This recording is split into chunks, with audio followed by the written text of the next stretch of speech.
Good evening, Tom Nowetner, the conversationalist. How is everybody tonight? Well, like, subscribe, comment, and share. Tonight's a head scratcher. We're going to talk about not only right now and here, but we're also going to talk about the future, and not the long-term future. Just let's say 90 days out. How's that sound? Listen to me. St. Jude and Aortic Hope need your support, your money. Go out and purchase a shirt or a sweatshirt. They both have merchandise stores. Help Aortic Hope out. They have a brand new sweatshirt out. It's only going to be available for the next 4 days. And then guess what, people? It's gone. So, St. Jude, they have a brand new t-shirt out. So, for, 20 bucks a month or, a couple of $100, you can get the brand new t-shirt and everybody will know that you did something good. What you can also do with Aortic Hope or St. Jude, you can make a donation in somebody else's name and then they'll send a gift certificate and they get to pick out what they want. How's that for a Christmas present? Oh my goodness. I thought about that today because my Molly said, "Hey, Grandpa, how about one of those shirts for me?" I said, "Well, put it on your Christmas list." And she said, "Okay." So I am going to run out and get one of those shirts for my Molly. All right. So let's get started with this, right? Usually I scream at you, vote, vote, vote, vote, right? Well, I think we need to take it a little further than voting because once you vote your person in. And if they don't do what you ask, you vote them out, right? It's a very simple process. It takes many years, but eventually we'll get the government cleaned up. I have faith. Also, I'm going to talk about what are we going to do. Think about it. If Harris gets in, Trump gets in, or none of the above. Wouldn't that would be just chaotic if everybody voted in none of the above. What would they do? I mean, it's not like they're going to lock you up in jail. It's an interesting prospect. Put your comments in there. If everybody or the majority of people vote none of the above, how would that take the country? Would we happen to have another election? Think about it. And there is a guy in California who changed his name to none of the above. Would that mean he'd be our next president? I hope not, because he's a very strange dude. But once again, I'm giving you a premise, an idea, something to focus on other than this backbiting election with 50-50 numbers and scary people. Have you looked at all the election ballots that have not been certified, that go missing, that get burned up, that are in boxes that can't be located? If you just I'm not asking you to go on the internet or anything like that, but I'm just saying, if you go to the raw footage on some of these reports, you'll see a lot more than what they put on air. And it's a little scary. So let's think about this. Dun, dun, dun, dun. It's Tuesday night. And all the three networks and Fox and CNN, they all say they can't call the race. Too close. Guess what? You're back in my world. Because we used to wait till the next morning or even the afternoon when it was Kennedy. So the papers put out who won the election. Isn't that crazy? Waiting till the next day to get the results. Well, everybody voted on the same day, and the royal sites, we only had 500 or 5,000 people. Heck, they counted that in about an hour and reported there. So, but the cities were always the problem. When you see any news word and they say 2% of the vote has been counted, all they mean is a rural vote. They don't mean any of the cities or the big states or any of the big areas that, literally take hours and hours, some like New York City. Although they've broken them into much more manageable districts, it still takes a long time to read out the numbers, to verify them, make sure the ballots are the same as the counts in the machine, and then send it into uh, their election headquarters, and then they calibrate it and computate, how much is reliable, and then they report it to the mayor. Can you believe this? The mayor finds out before everybody else. Oh my goodness. This guy doesn't even know where he is, let alone being responsible to report to the federal government what the vote count is. Hochul. Now she's in charge of the whole state. I bet you she's already got it down, written on a piece of paper somewhere, and it's only Friday, and we're not voting until Tuesday. She's got it already penciled in. She knows who's going to vote for who, and believe me, it isn't Donald Trump. So let's understand. Here comes Tuesday, maybe Wednesday, we get the vote. Harris wins, and Trump is only 0.6 behind her in the count. In the physical count, she's got probably 100 more delegates vote for her. But that's the electoral college for you. If we didn't have the electoral college, the little states wouldn't even be heard. So that's the only reason you have the electoral college, right? Just to balance out so that we have a republic and not a democracy. Right? We pledge allegiance to the Republic of the United States of America, not the democracy of America. Dun, dun, dun, dun. I got to get a recording so I can just hit the button because I'm really suck at this. Anyway, here we go. It's just Thursday morning. We wake up, right? Now everything's quiet. I mean, so quiet you think you're in the graveyard, or there's this low hum across the country and across the internet of discontent. Or Trump wins and Harris's crew gets out there and burns half the cities down to the ground. Remember when they did that? What, 3 years ago? Nobody even cared. They actually gave them 6 square blocks of a city just to appease them. Isn't that wonderful? We're at the point where the American government, to appease the people of the United States, will turn the other cheek and walk away while you loot your city and burn it and take over 6 blocks, and no police are allowed in. No police are allowed in. Scary, huh? Yeah, well, you wait. I pray to God that this doesn't happen, but there's something in my gut that says no matter who wins this election, it's going to turn bad. Why is it going to turn bad? People are people. People are voting for Harris because they think they're going to get something for nothing. Or they think that Harris will level the playing field with the people who are making over, say, $400,000 a year. And you're here in your $40,000 to $80,000 a year job, barely making it. You got 2 kids and a wife who works another job for probably 40 or 80, but that's not enough to get you through. You have to be over $280,000 total income just to live comfortably in this United States of ours. Is that a scary proposition? 280,000? Because they tax us everywhere for everything, and then they tax you again. Get your paycheck, and you got all these deductions, and you get the gas. 40% of the gas is taxes, state, local, federal. You understand?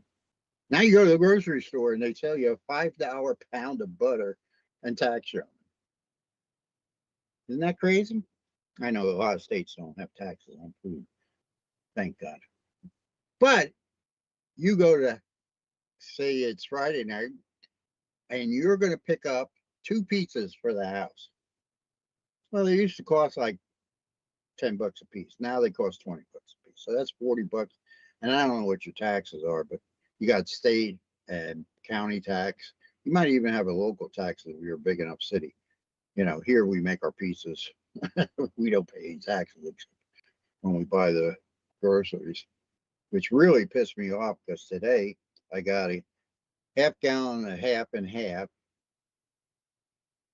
half and half, gallon of whole milk, and Oreos. $28. 20. It was the big thing of Oreos because I got a lot of grandchildren. But you understand, that's ridiculous. I didn't even fill a bag. I just want to make sure I'm doing this math right. That is 3 things for Okay. nearly $30. Right. The milk Right. was the milk was 5.40. I know, excuse me, 3.40. The half and half was 5.95, and the big commercial stack of Oreos was like $16. And then you have taxes on that. Well, I got to have the commercial size Oreos. You know, they have 3 separate packages in a box. And this is going to Sam's Club, by the way, not to the local grocery store. And dun, dun, dun, dun, dun, dun, they've already gone through a whole bag of Oreos and about a half of one. So by the time I get off this podcast at 7 o'clock, there's no Oreos left for Grandpa. It just sucks to be me. I'm off the track again. That's another story because we do have Oreo bandits here. I just want you to know if you come to my home and you have Oreos, you're not going to eat.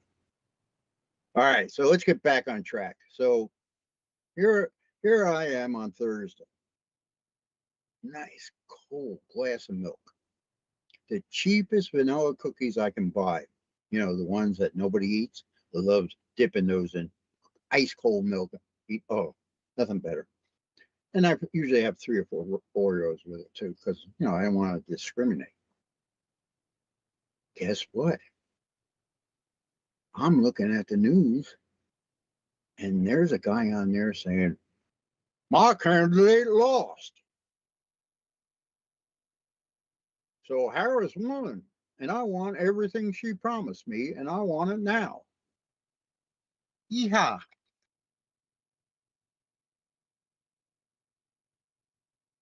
Now Harris has promised us the moon and the stars, right?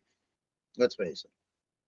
If she goes through with everything, it will be $100 trillion by the second year of her administration.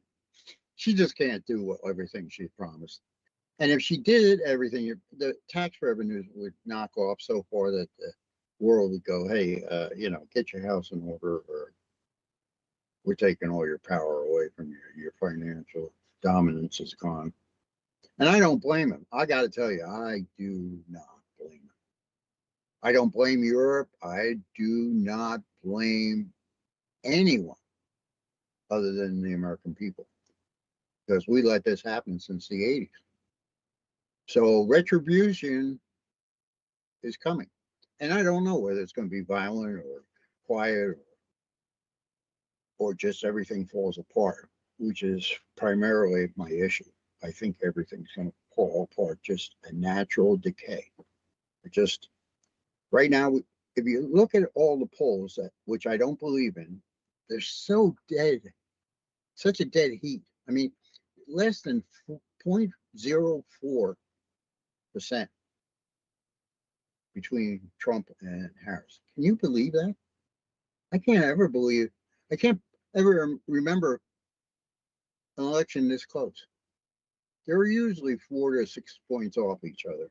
And it goes back and forth, and then somebody near the election day takes a big lead because the other person did something stupid. All right, so let's get off election day and let's get to what's going. So we get to the weekend and nothing major happens, right? We actually get to Thanksgiving. and everybody's got their feast, but everybody's noticing there's not a lot in the grocery store to choose from. Well, remember, Harris has promised the shippers, the people who unload the boats, the big trucking companies, the truckers, everybody is going to be in the land of milk and honey.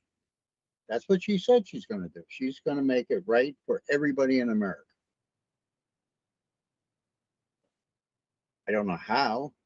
She really hasn't explained how she's going to do it, but people are herd animals and they're rushing towards this golden light in the sky that's going to take care of the problems. Now you got Trump's people going, you know, we can't have this. We just can't have this. We can't have her in the office for the next 4 years and then possibly 8 years. And Trump's saying all along, like he did on the 6th, go forth and, be patient and exert your civil duties and you have the right, but never implicitly saying go out and attack.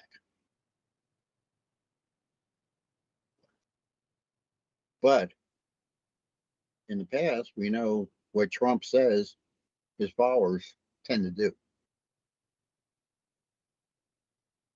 You have Bill Maher, the most left-wing commentator presently on the internet. I'm not talking about CNN and all the rest of those idiots. I'm talking about just a guy with a show.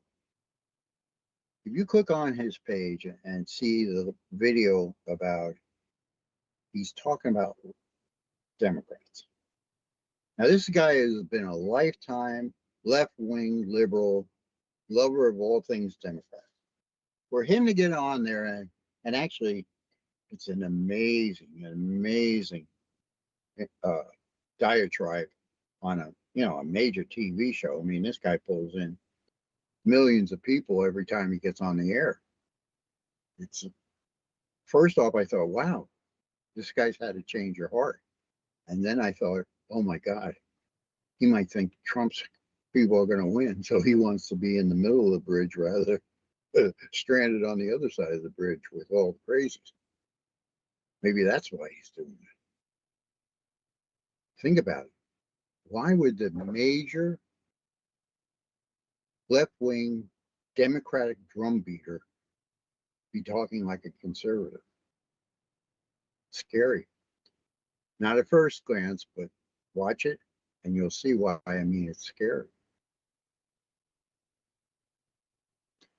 So here we are. We're into Thanksgiving and everybody's partying and enjoying themselves. Football on the TV, football on the back lawn, big barn fire.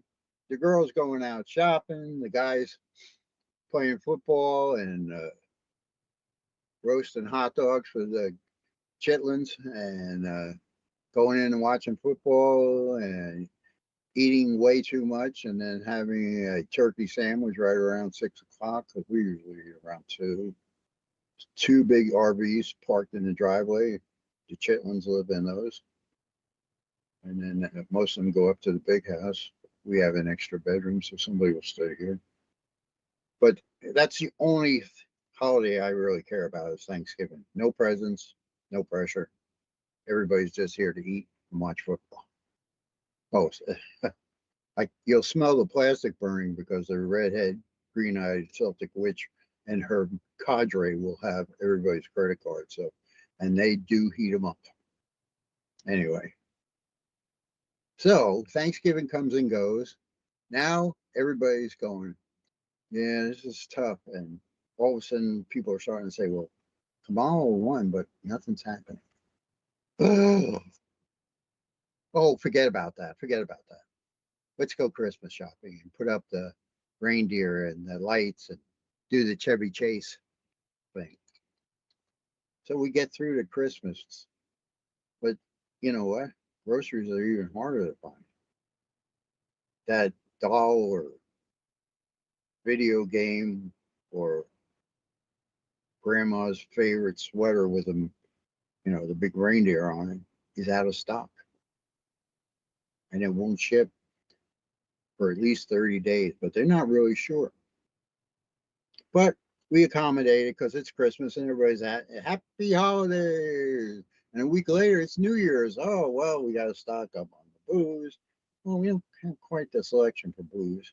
Got to get the cheese and crackers together and maybe have a little, a couple of pots of meatballs or hot roast beef or whatever you do on New Year's, right? And then we always have these huge prime ribs on New Year's Day. That's how we start the year. And then, of course, on the second, we eat pork because in Polish and Ukrainian and all those areas, if you eat pork in the beginning of the year, you have a good luck year. And even the Chinese believe that. Eating pork in the first of the year, you actually get good luck for the whole year. So we do the prime rib New Year's Eve and we do the pork on New Year's Day. Guess what? Instead of paying $1.49 a pound for pork, we're going to pay $4.49. The prime rib that we usually pay around $18 a pound is going to be around $30 a pound. That means if you could buy a CryoPack 10-pounder, you're going to spend $300, almost $400. These are all the early warning signals. Now let's go back and do it. What if Trump wins? Now everybody who wanted Harris is saying, Trump's here. He's shutting everything down. He's going to take care of the rich people. He's going to kick all these people out of the country. He's going to take everything over. He's going to open up everything, drilling, pipelines, fracking. What do we do as these good liberals that stood against this tyrant one time and got him out, but now here he's back? Well, I'm not talking out of turn here. I'm not making this stuff up. What do liberals do? They are knee-jerk reactionaries and they burn shit down. To get your attention, they will go into their own cities and neighborhoods and burn them down. Scary, huh? I never understood that. You're in the middle of your own city, where you live, where your kids live, where you feed your children, probably where you work, and you're going to go out and burn it down and steal whatever you can. And then you're going to come back and expect the federal government to rebuild and subsidize. Okay. Listen to me. That's the second scenario if Trump wins. We don't make it to Thanksgiving before the shit hits the fan if Trump wins. We don't make it to New Year's before all the groceries are off the shelf. You think I'm kidding you? 73 years I've followed my gut with everything I know. Everything I know. I am that person. I know that I can survive anything except nuclear. But who wants to live in a nuclear glow age? Take me on the first strike. I don't want to be here for the rest of it. Saw those pictures of those people in Japan after World War II. Don't want to be them. They're walking around in their charcoal. Just the whites of their eyes, palms of their hands, the soles of their feet, but the rest of them is black charcoal. No, thank you. Now, I know they have smaller nukes and controllable nukes and all this, like shape charged nukes. If you're going nuclear, take me out. Please. I'll put a big X on the top of my house so you can't miss it. What are you going to do? Yeah, I'm not only going to tell you what I'm feeling, I want to know what you're going to do. So let's get into that part of the conversation. What are you going to do? What is your plan for after Election Day? Will you be one of the people 30 days, 60 days, 90 days from now, still here, comfortable, Or are you going to be one of those people that are screaming in the streets with no electricity, no heat, no food, just like Palestine? See all those pictures of the buildings blown up and taken over, and the people in the street living in tents and tarps? You think I'm kidding you? You think this isn't going to happen? You don't have to go back that far in American history to see what happens when people don't get what they want.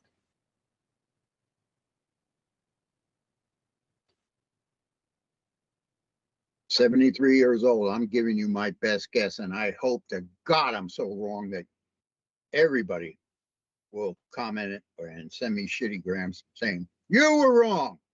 I'd be the happiest man in the world. I don't think I'm that wrong. I think we're split 50-50, almost dynamically, as if somebody took a razor knife and cut it in half. The whole country. And I don't mean north and south, east and west. I'm talking within the same city, the same state, the same village.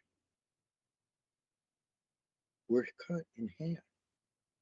Half the people want Trump simply because he's not a politician, and he says things that are outrageous, but somehow he does them. Or Harris, who's giving you the pot of gold at the end of the rainbow. You have a clear choice here. I can't make it for you. You have to make that choice. But you also have to be responsible for your choice. So you know, no matter what, by the time the 22nd of January, is it the 22nd or 23rd? I forget.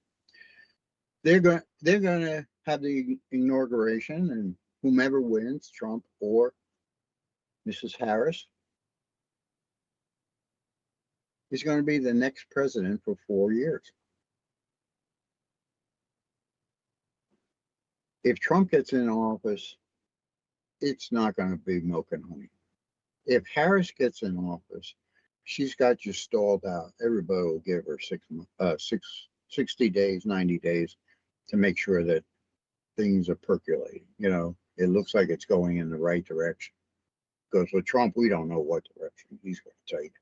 He's talking about the day after he gets voted in, doing his enemies in. But guess what, Donald? You don't get to do that. But from election day to inauguration day, you're just a citizen of the United States. So guess what? There's a lot of time, like 90 days there, for people to get upset. All right, we're almost at that midway point, so I do my commercial. You know, like, subscribe, share, comment. Take care of my people at St. Jude and Aortic Hope. Remember, you have an obligation to yourself first, your family second, and your community third. Everything since this election started has become localized. If you think that you're going to operate within the federal government system, the state, the county, the town, the city, the village system after this election, you're setting yourself up for failure. Now, what do I mean by that? Well, I mean, let me explain to you in the frankest terms. You need water, food. You need water because you can only survive 3 days without water or a way to purify it. You need enough food for at least 90 days. I don't care if it's a can of soup and rice that you eat every day for 90 days. It doesn't matter to me. You can eat marshmallows for 90 days. I don't care. Ramen noodles. My kids survived on ramen noodles when they were in college. Too bad. Sucks to be you. Get a job in the kitchen and eat as good as you ever ate. When you're paying for education and you tell them that they need a part-time job and they blow you off, and then their debit card runs out, a big learning experience. That's how my kids got through school. And they all didn't go to college. Some went to trades and some went to bartending. That's another story. So here we are. It's the end of January. It's cold. Cold. This year is supposed to be cold, cold. Not a lot of snow up here in New York, but very cold winter. In fact, we double stacked the wood this year for two reasons. If things get bad, I can barter wood for whatever I need. You understand? Firewood will be something essential to people who are living without power or gas or water, all that stuff. They'll be having a little campfire in the kettle grill to cook their food. So it will be good that I'll have some extra wood, and I'll be say I need whatever, I can barter, 10, 12 pieces of wood for whatever I need, because 10 or 12 pieces of wood will keep you warm for 24 hours if you don't overburn, if you just one log on at a time. So that's my plan. My plan is always have food. We always can. We always cut our own beef and pork and chickens and all that stuff. We have a butcher. We take them down. He butchers them. And then there's 4 families that break it up. So, we're used to that system. We're used to the barter system here in upstate New York, close to the Pennsylvania border. People call us hillbillies. We're not rednecks, we're hillbillies because we live in the hills of the Appalachian Mountains. It's a different world out here from when I was growing up in New York City. But I'm glad I came here. I'm glad 40 years ago I made that decision, because I found my wife wandering the streets of New York with a little label on her shirt, if found, bring her back to Binghamton, New York. So that's what I did. And I fell in love with the area, and I put her under contract, which is, week to week now. It used to be yearly, but she's getting older. Got to start kicking the tires now. But that's another story. All right. You know what I'm saying to you? I'm trying to get you not to worry about one way or the other. That's worthless energy. You never worry about things in its pieces. You worry about the whole pizza. When it gets delivered to your door, you pick it up, you want to see 8 slices or 24 slices if it's a sheet pan pizza, and 32 slices if it's a Sicilian pizza, or it's 6 slices if it's a deep dish pizza. But you want your pieces. If the pizza shows up with 1 slice out of it, nobody wants it. And the driver has sauce around his mouth. Come on, and that's what we have. We have 2 candidates with a whole lot of sauce around their mouth. Let me say that again. They've been munching at the public trough, and they've been there so long that they're not even concerned about you knowing what they are. I mean, Harris was a DA who put people away like cordwood and then sold them to people in California for day laborers.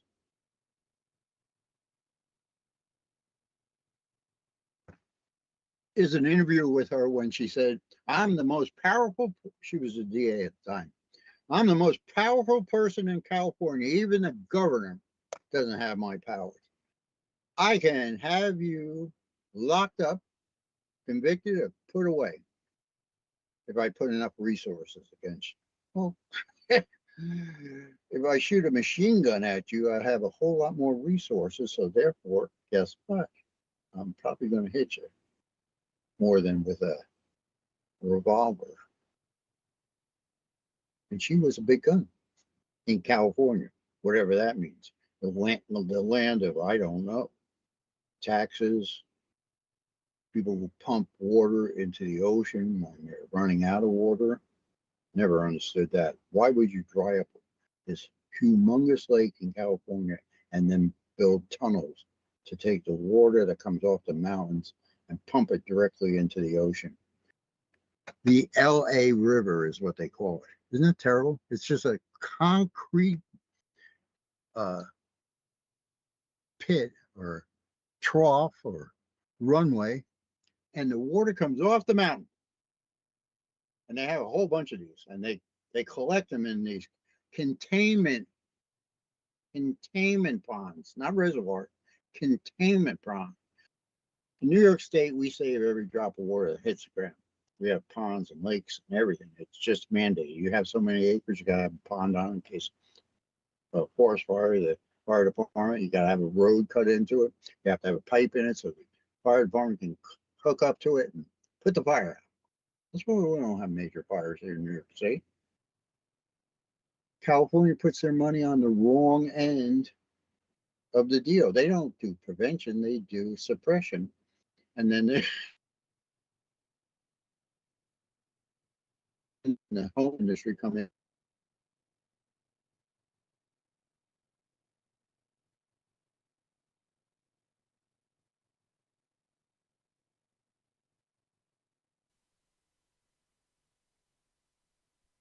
We're just going to wait here until you get back, Tom. I'm not sure what took place there. Did you have another brownout on that side? Nope, I've got, let me No? look. I've got full power All right. and no interruptions. You froze there for a good bit. I have 0 drop frames. I know it wasn't on my side. Well, I'm sorry to all my listeners and party people who missed me for that Well, just 11 just seconds. catch me back up, please. Yep. What do you want me to do? Repeat what you said 11 seconds You- ago. Well, all I'm saying to you is the politicians are running the water department, not the local people who live in the area that make up the water boards like they do here in New York State.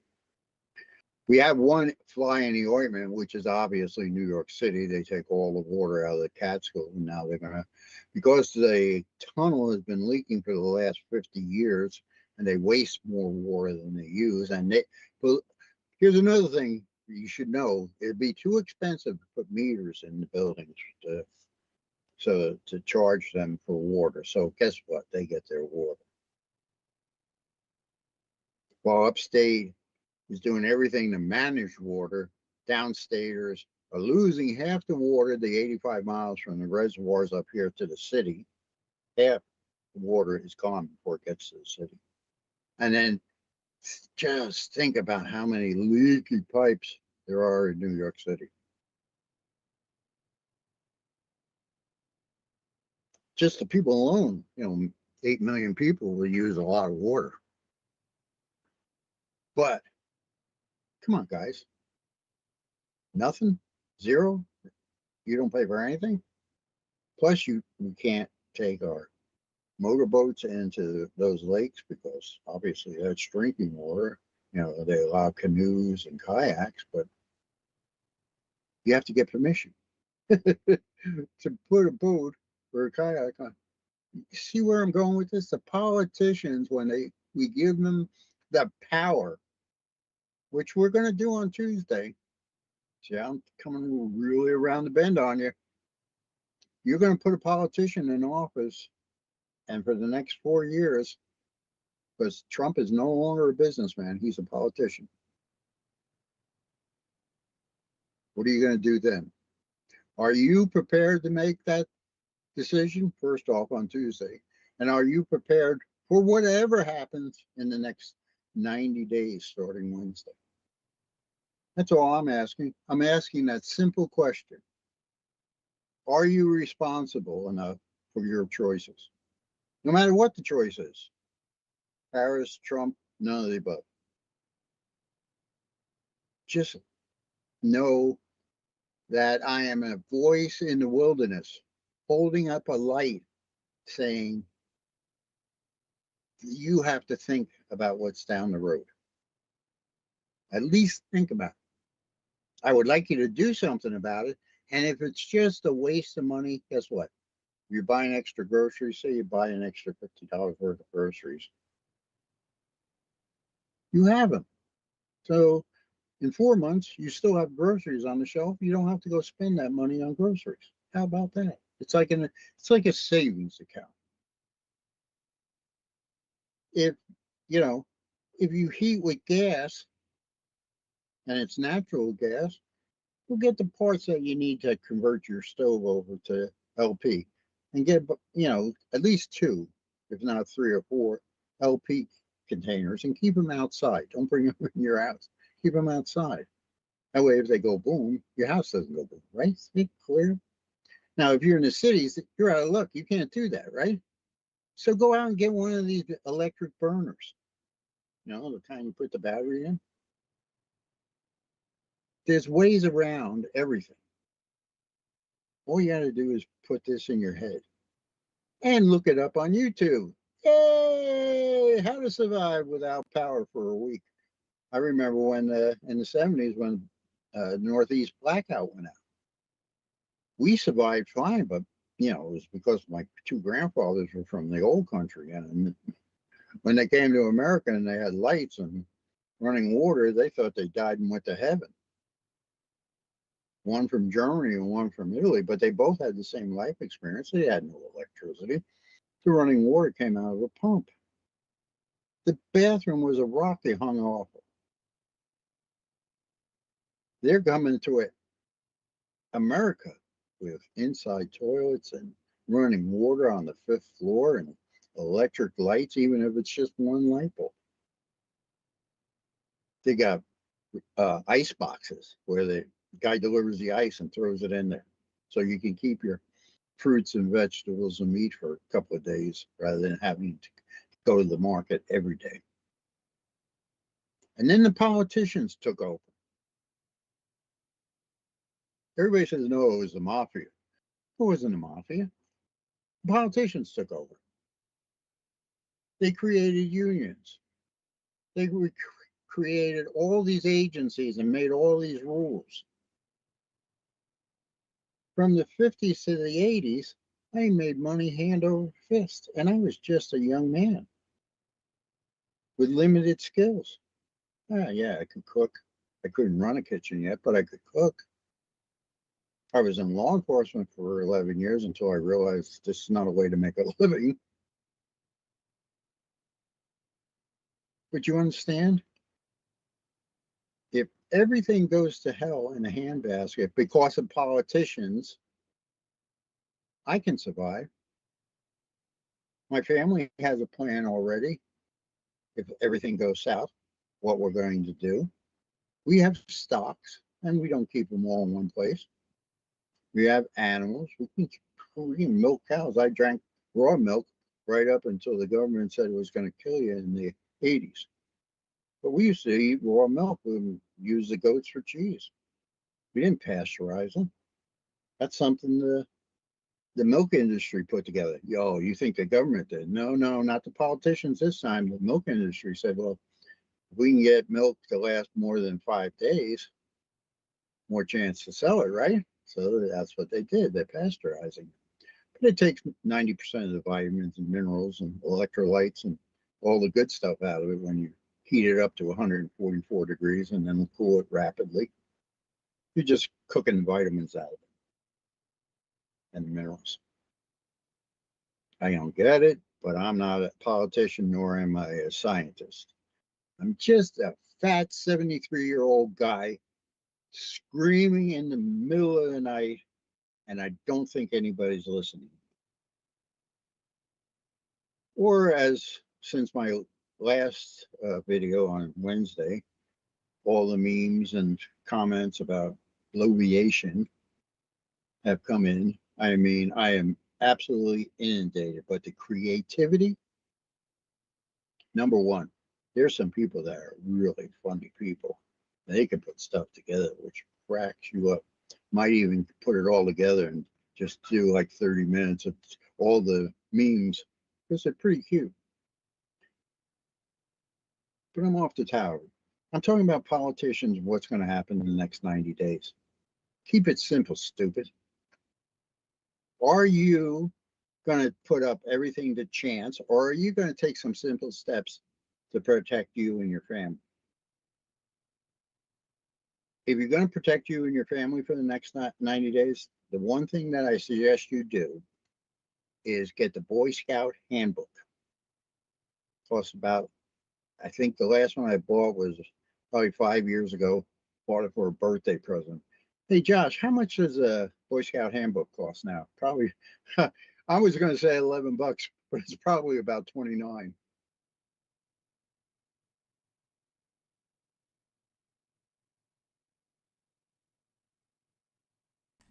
All right. So you get, So it looks like you can get it for $49.95 isn't that terrible? hardcover, paperback 1141, or used for 1141. Okay, look, people, don't buy the used one because we always tore pages out. Get the paperback, right? And the first thing you do with it when you get it is open it up and rub every page with a wax candle. That will waterproof it, and it will also be comfortable in your hands if they're wet or you don't want it to get wet. Why do I say the Boy Scout handbook? In that handbook is everything you need to survive 90 days. Now, you get the handbook and you go, I'm not reading this 1,000 pages of what the Boy Scouts are supposed to do. Fine. It's on audiobook. One book, survival for 90 days for your family. Is that too much to ask? I'm not a prepper by any means. I'm not selling you a 5-gallon bucket with 90 days worth of MREs in there. Half of them that aren't even edible. We'll take it from somebody who's eaten a lot of MREs. Some of them are really good. When you see peanut butter and jelly and crackers, you've hit a home run because you know in the bottom is a package of orange Tang. They don't say Tang anymore. It's just orange. And you mix it. Never mind. That's another story. So the politicians don't know what they're doing. I certainly don't know what they're doing. But until after the presentation of the new president, I can't even say inauguration because it just upsets me that somebody again in the White House. You know, come on. Trump was a tyrant by the time he left, and Biden is like. You ever watch that TV show they show at Christmas, Scrooge? God, doesn't he, all the doofuses running around the street, doesn't Biden look like that? He looks like this. What is with the eyes? They're so squinty. Is that a side effect of medication? Because I looked at pictures when he was younger and he's real wide-eyed. And now he's got these little Chinese eyes. No offense, Chinese people. But they're, you know what I'm talking about, elongated. Because the Chinese used to call us round eyes. You know that, right? And the Japanese had other terms for us that I can't say on the internet because then I'll have to put money in the curse jar.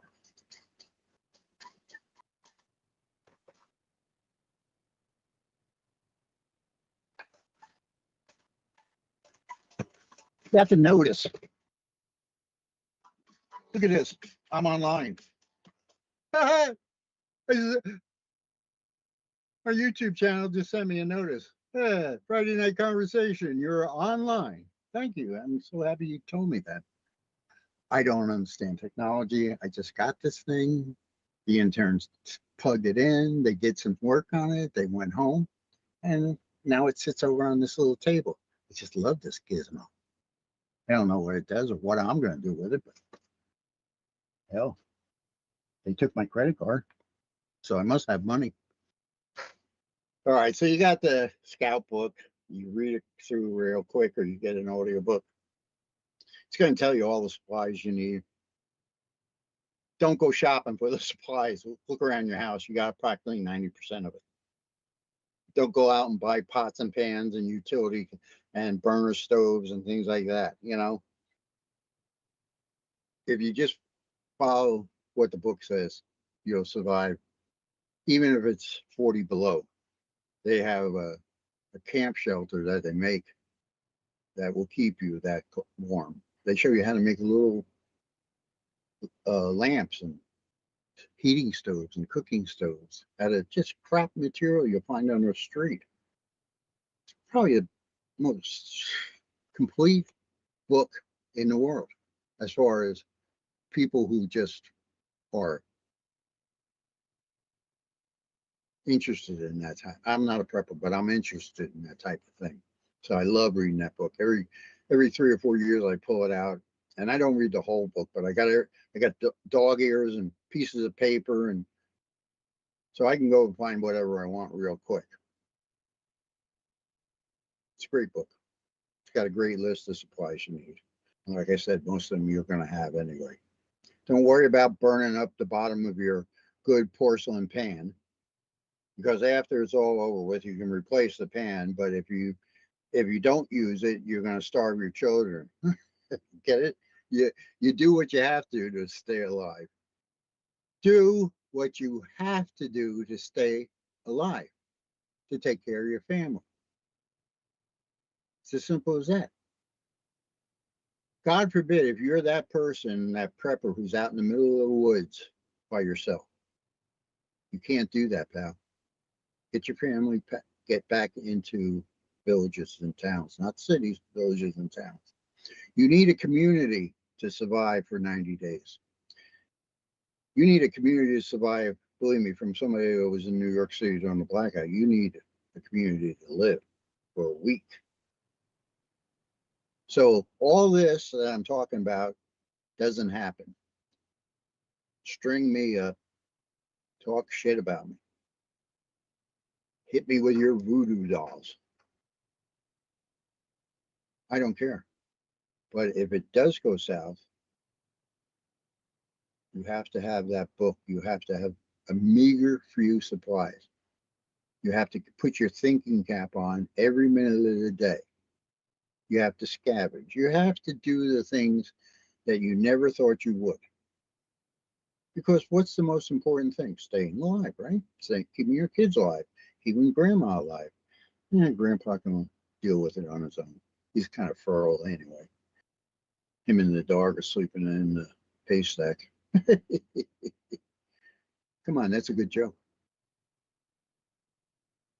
You, my friends, my brothers and sisters, my compadres, black, white, yellow, pink, and orange, 8 different genders. I don't care. What I care about is that we all come out in the end. When in March it warms up and everybody's seeing the light of spring and everything looks new and clean, that we're all here to celebrate with each other and say, well, that was an experience. I have about 8 minutes left. I truly want to say, I hope everything that I talked about doesn't happen. I hope we come out the other side singing Kumbaya, Republicans and Democrats, lefts and rights, ups and downs, are all hand in hand across America singing Let It Be. I don't think that's going to happen. But that's just a 73-year-old man with a gut feeling. Like, subscribe, share, comment, mark it in your calendar. I did. Mark in my calendar. I am going to be interested Thursday morning, Thursday afternoon. It's going to be an interesting time. Then it's going to be more interesting at Thanksgiving and much more interesting at Christmas and New Year's. And then we have the big one. Whoever gets to be president gets the keys to the country. There's a lot of trips in this journey. A lot of little boulders to stub your toe on, roots clip your foot. So all I am is yelling in the wilderness and hoping somebody hears me. If only one person or 10 people or 100 people hear me and they actually take this to heart, buy the Boy Scout manual. Come on, handbook. Buy it. It's $11. It's used. You can put it on your shelf and write it in the blank page on the front. Tom Nuetner, the conversationalist, made me buy this book and date it. Do it. Maybe we'll have a buyback program. Wouldn't that be neat? I give you 5 days to get the book to me, and I'll buy it back. Oh, wow! I just came up with that. I'm a fucking genius. I know, Sarah. I am a frogging genius. I just came up with that, Josh. See the light on the back of my head? Buyback program for the Boy Scouts handbook. It has to be intact, though, no ripped out pages. And I could give them away the new Boy Scouts. Win-win. Like Donald Trump says, the rules are there for you to use. Tax savings, tax savings, tax savings. See, I think America has a future. I just think the next 90 days is going to be a little rough. Joshua, the Wizard of Oz, the man, the myth, the legend. Say something. Get me out of here. Well, I was waiting. I have some questions. Like the first question is, when you look at polls, right? And I'm just looking, I'm going to bring up a poll here. And this is, Okay. Let me see if I can share this. Let's see how this works for you. Boop, right? So I'm looking at this poll here, and it says, who's Yes. ahead in the national polls? Now, this is the 538 poll. Have you heard of the 538 poll? Yes. Right? Yes. And I that follow seems the polls because I don't believe in them. well, okay. So that's part of my question here. So the 538 poll is by ABC News. Yes. But if we go to Polymarket, we see a wholly different story. Right. Right? And Polymarket, again, this is the live odds of who is going to win the election. And, to be honest with you, even though this is kind of like an offhand poll, when it gets down to the day to vote, they're pretty close. But what do I want to say to you is, back in the 50s, I know you guys don't know about this, in the 60s, the CIA would go into countries, right? And say they had Wally Bada Bing Bulb, they wanted to be president. I mean, So I would say that they do that now. Why are you blowing my story? I bloviate. Anyway, they go in the 50s and 60s and just, they would make up all this stuff. Flyers for their candidate, polls for their candidate, because anytime you have a poll that's taken by people at any point have any interaction, it's not a true and honest assertion of the situation. Now, here's the scary part when I said that, and this young lady, when I did say that at a presentation almost 2 years ago now, said, well, where would you get your data from? I said, exactly. Even the people that are sending in their personal data, because they know it's going to be published, will twist it a little bit. She said, her mouth was hanging open. She said, oh, you're right. And she was actually a 4-year economic major, and she didn't understand this. I know from statistics in my freshman year of college, back when the dinosaurs sat next to you, in an open field with the sun blazing on me, that stats can be manipulated, numbers can be manipulated any way I want them. I just have to ask it in a certain procedural context. It's kind of what accountants do. I got you, Sal. See, I told you I'd get you. That's my account. All right, that's funny.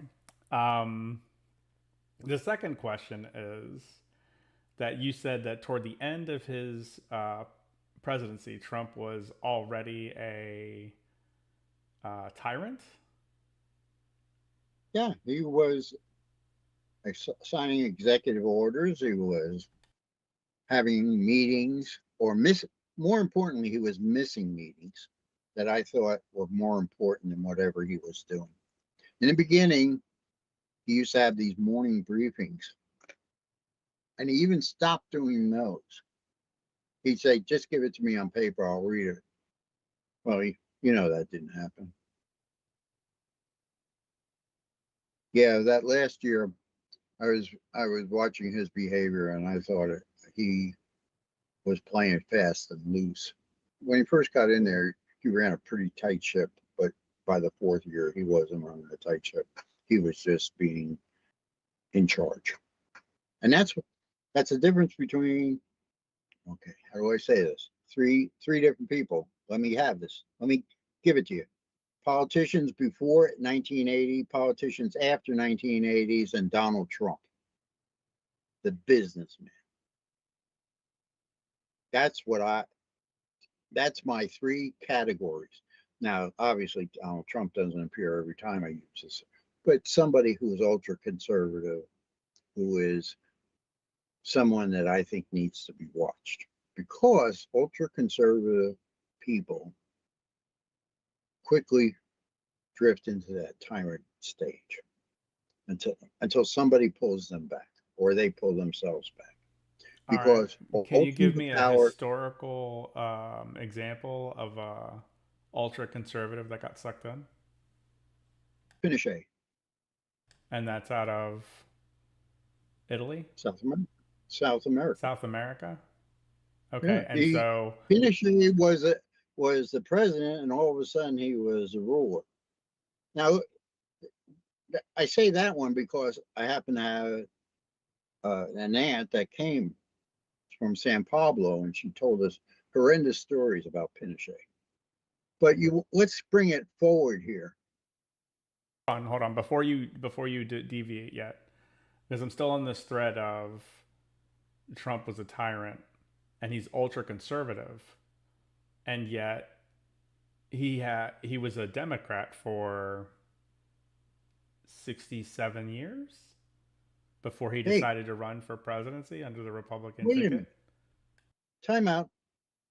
I'm a registered Democrat, always been a registered Democrat, because my mother told me if I was ever anything but a registered Democrat, she would roll over in the grave and throw the wooden spoon at me from wherever the hell I was at the time.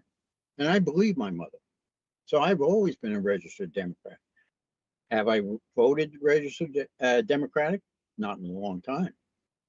In fact, I think I am a enlightened conservative. Now, so it's It just interesting that you say this. Hold on, because this is what's, to me, this is the most interesting thing. There's a whole meme about I didn't leave the Democrat Party left me, right? And it's that meme where people are in the center and they lean left, but then the goalposts move, right? And then the goalposts move again, and then 10 years later the goalposts move again. And so people that were very libertarian, very fiscally conservative, but believed in things like, I don't know, whatever the left believes in, The point here is that at some point they believed in things that were so weird or wonky that they feel like the party left them. agreed. I've seen it, but once Well, it again, sounds like what you're saying is the now. party leaving you, or are you maturing and going in another direction? It's nature or nurture. I can't answer that question Well, with this enough isn't this isn't a confidence. this isn't a philosophical question. This No, is it a isn't, case but it study is a and from your perspective. When do you feel like the Democratic Party started going a little bit wonky? What was the I, inciting like thing that made you start wondering for me. why?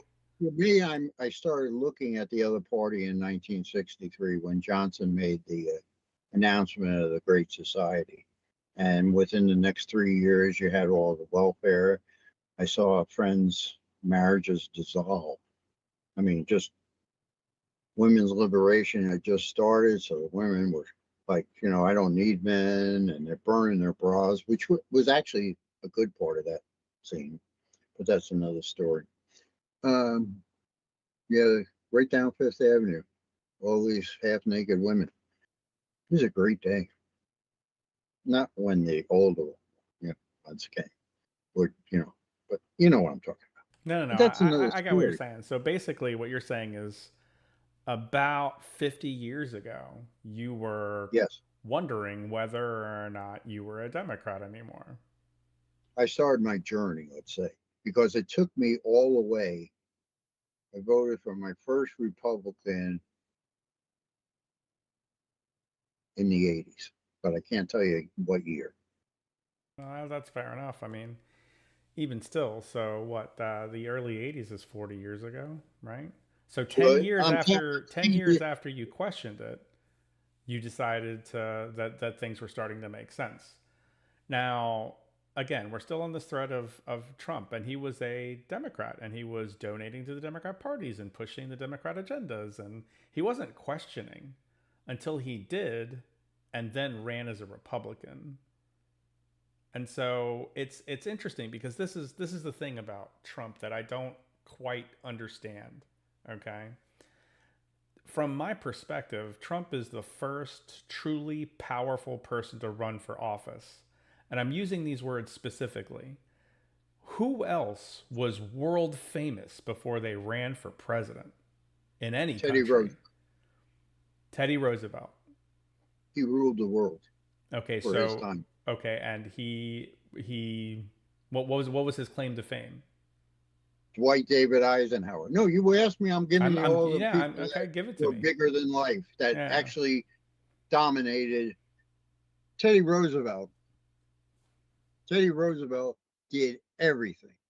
He opened up the West. He kicked Spain's ass. This guy was shot Okay, hold on a just second. before he I don't want started. you to put the cart in front of the horse. Who Oh, jeez. knew who Teddy Roosevelt was before he was president? Everybody, because he was this great African hunter. He was this colonel who led the people up San Juan Hill to kick the Spanish out of North America. A war Everybody. hero. So he's a war hero. So here we have the divergence. Gen Xer, boomer. No, no, I no. was I'm there. not. I'm not finished my point. My point here is who knew who he was. Your answer is everyone. Okay, Everybody. everybody. Did China know who Teddy Roosevelt was before he was president? Yes, because Okay. What about the Middle East? Did we know about the Middle East when Roosevelt was doing his thing? Because Teddy Roosevelt, my point here he is hunted yeah. in Saudi Arabia, Okay, great. So he's world traveled, and is he famous in those or the Roosevelt places? family. Again, right? So like again, this is the thing, right? You're using your very good stances. I don't have to read about it. I live through it, right? So there's that thing. I didn't have a political awakening until I finished working at the government. I was like, these people are out of their mind, right? That was my political awakening. Hold on, right from the belly of the beast, not from an external looking, in. I was kind of in it, and I was like, this is so bizarre. I can't believe this is how this works. And so I don't care. And I feel like that's a thing that the greatest generation gave to us. They gave us the ability to not have to worry about the political landscape because they did such a goddamn good job. But Okay, somehow, somewhere, things started to go sideways. And so, generation after generation, more and more people have a political awakening. Okay, so when I say, to me, Donald Trump is the first truly powerful person, it's because, if I think back to Clinton, nobody knew who Clinton was before he was president. And that's one of the most famous presidents I can think of offhand, right? Now, the Bushes had a dynasty. So when George W. is running for office, people are like, well, we know how his father did things. There's legacy there. So he gets a right, leg up, right? He gets a right. leg up. But other than that, my point stands, right? Ronald Reagan was a movie star before he ran in for politics. So he had a Wait a minute, bunch wait. He of was a people knew Democrat. he was. It's irrelevant what his party was. My point is that he was a movie star. So he had all of this all of this fame to fall back on and pull people in, and you are already comfortable with who I am. You've seen me, you've heard my voice, you know, I'm this person, what have you. And Donald Trump did the same kind of thing and had the same kind of response, only on a different stage when the internet was throwing Donald Trump fired memes all across the universe, right? Like, he grabs Twitter and uses social media before any other politician is paying attention. And he rams his way into office using what I can only be described as, if who's on the $100 bill? If Benjamin Franklin decided to run for office, his family owned printing presses and were pushing out newspapers. That's the same path Donald Trump chose. He said, Twitter is a printing press, and I'm going to print my words across the internet, and I will become president. Nobody else was doing it that way. Everybody was still going through all of the legacy media. Everybody was still doing stupid little things. In this current run, he let his son Barron Trump say things like, you know, Dad, the internet has a lot of people, like a lot of people, and we can see those numbers. How about you go on these few podcasts and we just see how this goes? See if you can reach a younger audience. And he's like, I will trust my son in this for whatever reason. And he started going on crazy podcasts. Crazy podcasts. At the end Yes. of his run, he ends up on the Joe Rogan Experience, who is famous for saying, I don't want any part of this. I don't want my platform to give any credence one way or the other. I don't even want to weigh in. I'm going to vote for. And he voted, he would even go public and say the third party's name, who I can't even recall, right? And my point here, whatever, I can't remember it. My point here is this. Bill Clinton, famous president after he became a president, no fame there beforehand. The machine made him, Right. right? And I think the same thing about Barack Obama. The machine made him, Right. right? And so the machine did not make Donald Trump. And I think that's the biggest awakening that's happening across the country. I don't think that this is a tight race. I don't think at I, all that it's a tight race. I think that it's going to be a huge dominating landslide. And I think that it's because you can see it in culture. They're pulling money from these stupid movies that are preaching to you instead of entertaining you. These movies are losing so much money that they're pulling back on stupid policies that had no reason to be in entertainment in the first place. But that's what culture is saying. Culture is saying we're not spending our money on this, right? And then my final point is the idea that you're going to tell people to go and spend an extra $40 to stockpile food. And like, that messaging is, if it's as dire as you think it is, that messaging is 3 years too late. Groceries have been growing at an astronomical cost in just 3 years. In just I three think that proves years, that. you know? And so that's another reason why I'm thinking there's no way that this can be a close race. No way. It's people who still listen to ABC, NBC, CBS, and Fox. And those numbers are only dominated by people in your generation. No other generation watches TV, Okay. right? And I respond. Sure. First off, Dwight David Eisenhower basically won half of World War One, two. I mean, let's face it, the guy was a genius. He came back. He got a hold of a guy named Stevenson, who was a die-in-the-wool politician maker, the old style, where one guy gets a candidate and runs them all over the countryside until he gets a little push, and then he gets two other guys to help, and pretty soon now they got 12 guys, and they're pushing this guy as a county commissioner, and then they push him into the state senate and the Congress. You see how that worked back? And I'm really going back far. I'm talking about the 60s and 70s. I knew my political representatives of the borough of Richmond in the city of New York better than I know any politician from the village level, which there are 8 of them, to the county level, where there's 15 of them, to the state level, where there's 380 some odd, to the federal level, which I can't even count. We got senators, we got congressmen, and we got everybody that works for them, including the political PACs and the do-gooders of Maple Leaf folding, giving these people money. So in the 80s, I'm going to say 84, but don't quote me on this. Two years either way. We experienced something that we didn't recognize. We didn't find out about it until the early 2000s. So they had 20 years to come in place. What am I talking about? Talking about that same thing. But this time they're 501c and PACs. And they all have agendas. And they say to Josh, the Wizard of Oz, would you like to be a state senator in New York? And you say, I don't live in New York. I live in Wyoming. Oh, well, you only have to be a resident of New York for 6 months.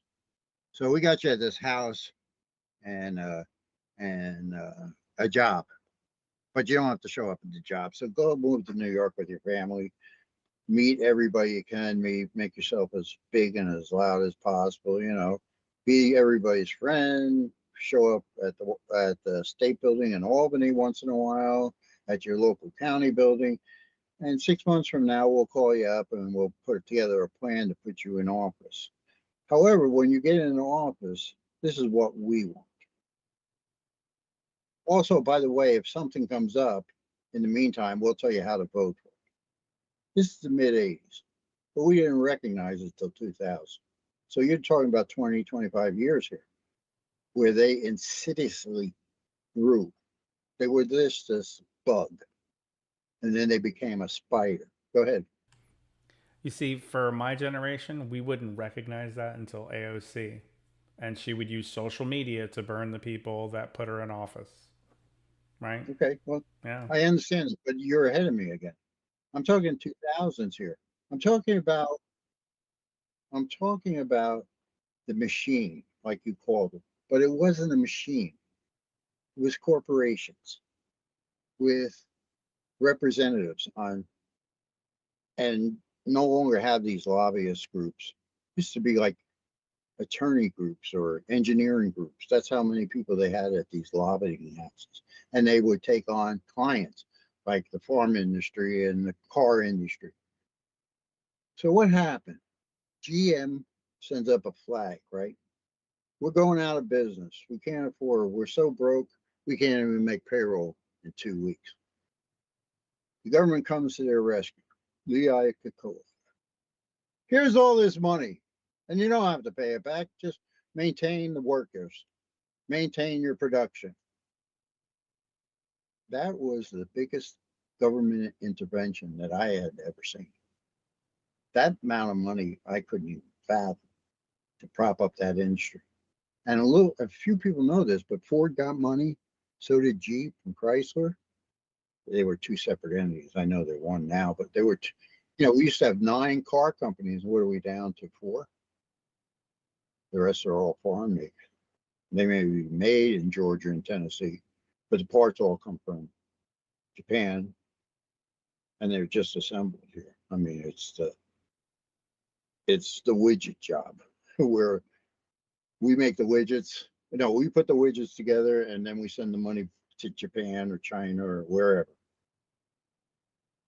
First, they took all the production things that they could buy up, factories and things, and took it over to Japan and China and sold us back the finished goods. And then when everybody started bitching and complaining and talking about tariffs, they put the end of the whole thing, the cheapest part of it, back in the United States. So we take all the widgets and put it together, and now we got a car, right? But everything that it actually pays for, the things that are costly, things you can make money on, are done outside the country. People don't understand that, and I don't. It's very, very simple. They took everything from us because of Clinton, NAFTA, and then they gave us back everything, finished product, and we paid for it. So I lived here, I was the guy at the bar with a 8-ounce beer and a shot in front of me, watching the TV, shaking my head, going, is anybody see this? It's not a good idea. So then in 2006, they put all these controls in, economic controls. You know, everything was controlled. Price of the house, prices of food, prices of this, that, the other thing, doesn't work. All it does is dam up the stuff because nobody's going to sell at a loss.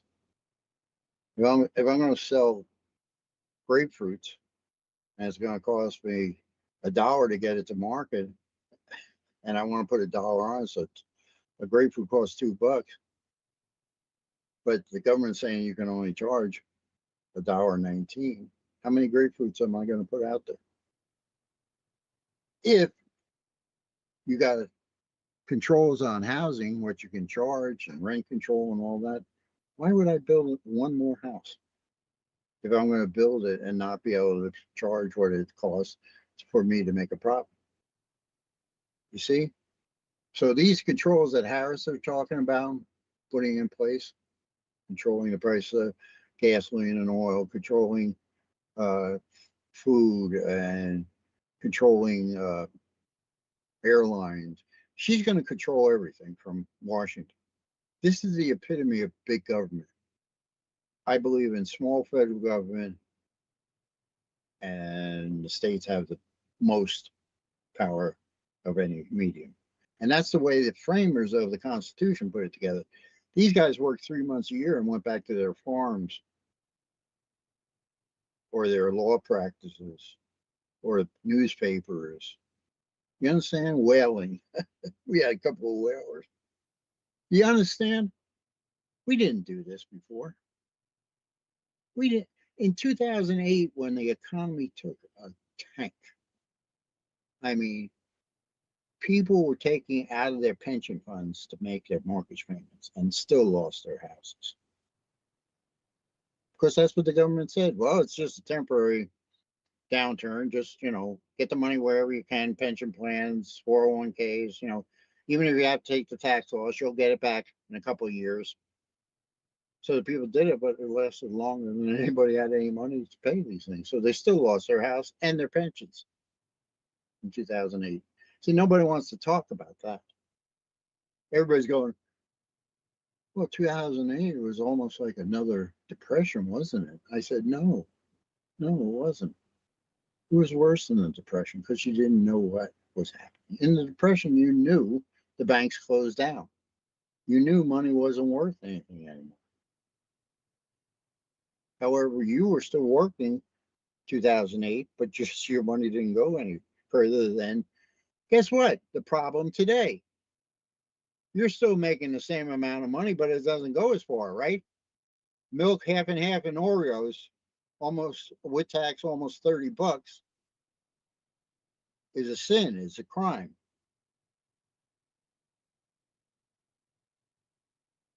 You have to understand your history. And I understand that most of it's written and most of it's on recordings and all over the internet. I'm not that person. I am the person that lived through this time. I remember in 2009 and 2010, I had taken every credit card we had and cut them up and threw them in the garbage. Just because I couldn't trust anybody. They would be desperate and they'd use one. Because at the time, although we were making substantial money, a couple of restaurants, and the restaurant industry stayed good, stayed solid. Wasn't the best, but it did stay solid. So we had money coming in. Plus, we always kept our bills low, so we really didn't need a lot of money month to month. And we had some jingle in our pocket and some in the bank and some in the basement. And that's how we lived. But now everybody lives paycheck to paycheck. Why? Well, it's not their fault. Everything keeps going up. Their salary's not going up, but everything else in life is going up. So how do you, this is what I'm really scared with Harris about. She doesn't get the correlation. Now, let me finish up and round this out because we're way over. Mr. Trump, I understand how you've come to your conclusion, but let me just give you another point of view. I'm not saying you're wrong, but I want to give you another point of view. Yeah, from a bloviating 73-year-old. Mr. Trump was raised at his father's knee, who was a real estate developer, poor nut. You never heard about his father because his father was so slick. He was never even mentioned in the newspapers or in any kind of investigation. He built quality buildings and he paid a good price for the land because he knew he would triple, quadruple, 10 times when he was finished. The guy was a real estate genius. And he passed that on to his son. The difference between the old man Trump and Donald Trump is Donald Trump is a new businessman. All right. What do you mean by new businessman? He's not Mr. Peepers when you go in the store and he shakes your hand and smiles at you, asks about your wife and your kids, knows everything about you. Donald Trump is that guy who runs corporations, and more corporations. Guy sleeps about 4 hours a day. And even when he's sleeping, he wakes himself up thinking about things. I do. I solve my biggest problems when I'm sleeping. I wake up in the morning and I have an idea. It's just something you got to train yourself to do, to process. No matter what or what, when or why or how, your mind should always be processing. What am I taking in something that makes sense to me? Is it fact or is it just a point of view? Is it an opinion? That should be whirling around in your head at all times. I don't care if the conversation's about where do we eat, honey, or what is the next mega deal coming down the pipe where we can make money. Donald Trump is a mercenary businessman. Donald Trump is the quintessential wordsmith. You ever notice that? I don't care what reporter, conservative, left, right, up, down, black, white, he's got a funny or a poignant comeback. He can take a question that you asked him and you were going to put him on the spot, and he turns around and puts you on the spot. Has nobody actually seen this? I mean, I watched Donald Trump in amazement. Now I'm really good. I'm a wordsmith. I can back you up against the wall if you get in my ear because I have all these. One of the things that I was taught was if you're going into a situation where there has to be words, normally silence is the best thing to use. But if you have to have words, you better know what you're going to say. There's no spur of the moment. That morning, you better get up and come up with a scenario for about 6 or 7 different ways this conversation is going to go and practice it in the mirror. That's my generation. We were always talking to ourselves. Well, if you want an expert opinion, where do you go? That's a joke. Anyway, Donald Trump is not who you think he is. Donald Trump. You see, that's Donald interesting Trump. because I didn't say I thought anything about him. I just shared an observation. They connected the expanded we, Oh, and I include myself, not just pissing down your leg. I'm telling you, Donald Trump is Donald Trump didn't go into one of the 6 major corporations that run this world. Donald Trump was satisfied to watch them and then capitalize on what they do. I can't make it any clearer than that. Donald Trump, the next generation of business people, I hope I'm around to see, because Donald Trump 0.20 is going to be amazing. But right now, on the pyramid of business people, Trump's right up there. Maybe Bezos made more money and all these other people, Elon Musk made more money than him. But you know what? Donald Trump's never lost money. He's always made money. Even in his casino age, when he was, banging showgirls, he was making money. When he sold the casinos, he made money. When he got them back and had to bankrupt them, he still made money. This is the brand new business person. And the only thing that contains him is the 6 world corporations. But he knows his place, his cog. If he's running America, he's got power. When he's not running America, his power is greatly reduced. That's who Donald Trump is. If you think Donald Trump's a businessman to a politician, he wouldn't be a politician on his best day. What he is quick-witted. He says exactly what we're all thinking, and he makes you feel good about it. But when you go into a deal with a politician, that's what he wants to do, right? He wants to give you his lowest number, but he wants you to feel good about it. As long as you remember who you're dealing with, Harris, the giveaway queen, or Trump, the manipulator of everything, I think you'll stay focused and be able to understand what I believe, and it's only my opinion, my viewpoint of the world. This is the 2 choices we have.